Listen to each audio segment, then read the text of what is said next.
the single player. So the basic story in Conduit 1 was you're Agent 4, Secret Service agent. You're very yes sir, follow orders. You believe in, country and apple pie in America. And as you play through the story, you start working for this shadow government organization called the Trust, but you learn that they're actually being controlled by this alien presence. So you learn that behind the scenes, these aliens have always been pulling the strings. Humanity has not been in control for thousands of years. You learn that the globe has been kind of separated out into spheres of influence among these alien forces. That kind of pisses you off, of course, when you're going after take down the atoms, take down this alien, and give free will back to humanity. So at the end of the first game, you go through this conduit, you go through this portal, chasing atoms. You show up here, you have no idea where you are, you're confused. Turns out you're on an oil derrick in the Atlantic. Very topical, unintentionally so. But the idea being that Ford has its derrick, you're in the Bermuda Triangle, he's trying to get down to Atlantis. Atlantis is a crashed alien ship from thousands of years ago that brought them here. Adams is trying to get that down there, so he closed off to the aliens for thousands of years.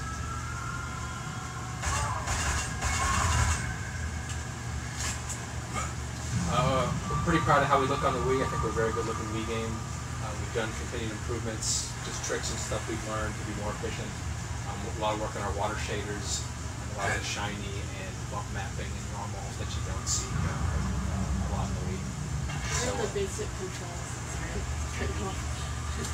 Everything is customizable and mappable to buttons or motions. Grenade is the flick of the wrist, very accurate. Grenades feel awesome. The B button fires your weapon. Minus reloads, and then the D-pad switches between weapons. Is that a flick of the left wrist? Flick of the left wrist is for your grenades. And then melee is just a quick jab at the screen. Pretty subtle. That is your melee attack. And again, these are all totally customizable, remappable. Okay. Play around. This is our ASC device, the all-seeing eye from the first game. It's kind of like your detective device. You use to scan stuff. We have conspiracy objects around the level. There's you can translate stuff with the ASC, so there's text on the wall written in the alien language that translates it. So it's similar to, it's a detective mode of sorts. It's not related to the core gameplay or the high action stuff. If you care, you can go around the game, find the conspiracy stuff, and other story elements. Similar to a Metroid Prime scan. Exactly. That's a good one. Detective mode in Batman Arkham Asylum 2, different influence. So look away for a second while I do this. This is part of our new system of allowing you to have any weapon in the level. And you're seeing there, we're unloading a weapon, loading a new one in. So I'll get to that for these. There's sprint functionality too, built in the first game, and then iron sights as well. So all weapons now have an alternate fire mode. The simplest being these iron sights. Some of the new alien weapons, there's a lot more advanced stuff with these all fires. Two weapons from the first game, there was a hive cannon which shot these rapid fire insects. The alt fire now shoots this honey glob, we're calling it this projectile land trap. If you stick a guy with it, they will talk and shoot. Hey, David. If you stick them with it, any projectile you shoot after that will track towards it. There's a TPC launcher which shoots kind of these bouncing grenades. The all-fire makes them sticky grenades. They're proximity mines. They stick, and it gets close to blow up. A lot of time making the environments feel very alive and full of stuff, so most everything's breakable, which is different from the first game as well. These are all tricks and stuff we've learned from the first game in terms of learning the tech, knowing what the Wii can do, taking full advantage of the hardware. And there's flippable cover as well, which I'll show you here. That's all part of the plan on making the environments much more lived in and used by the AI. There was a headshot, I said bang. There's like a 10% chance I'll say something. So. AI we've done a lot of work on too. It's controlled by the weapon they carry as well as the model.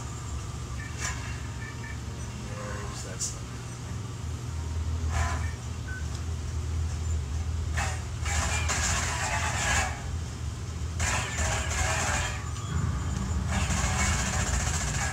We got a couple new weapons this time around. We're in the first game, and this is our shield gun. I'm calling it the Aegis device.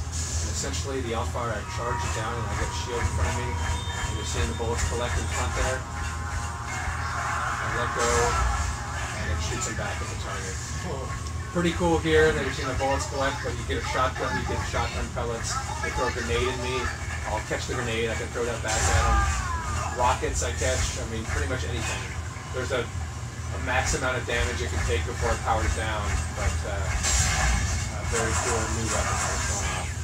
The multiplayer is especially cool in that it requires a different strategy to take a guy out with it. You can't just shoot him because you're going to catch the bullets. So you got to get in close, try to melee him, try to get around behind him. Really, really cool tool, I think, tactically for multiplayer.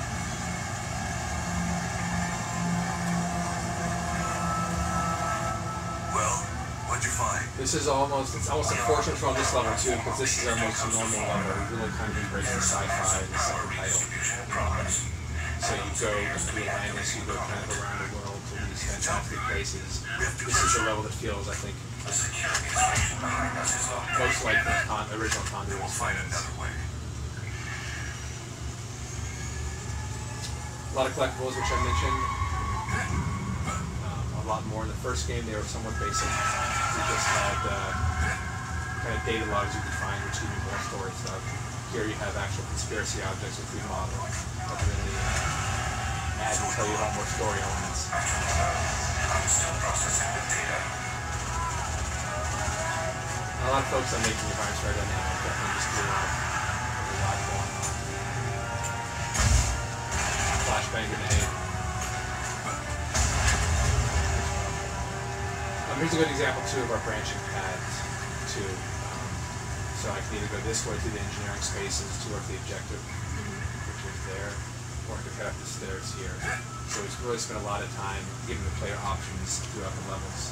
It's not as strictly linear path. You get different paths. You could actually complete this level without ever going through the engineering spaces.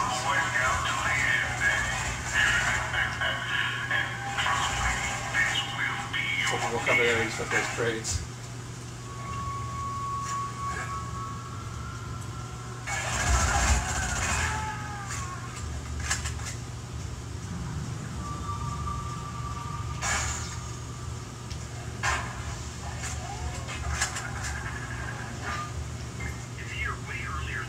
There's a lot more moments. In Conduit 1, you very much went to a room and the guys were there waiting for you and just opened up. On this one, you're a lot more trying to feel like they have live stuff's going on, apart from you.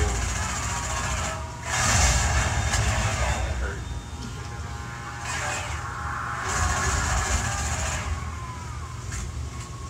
Here's an energy weapon, which is a trust weapon. A lot of different guns. There's 70 total weapons. From the alien stuff, which is kind of this bioorganic, kind of slimy stuff, to the trust stuff, which is that shadow organization, which is very energy laser kind of weapons, and the kind of ballistic stuff that humans use. Let's have a boss fight, shall we?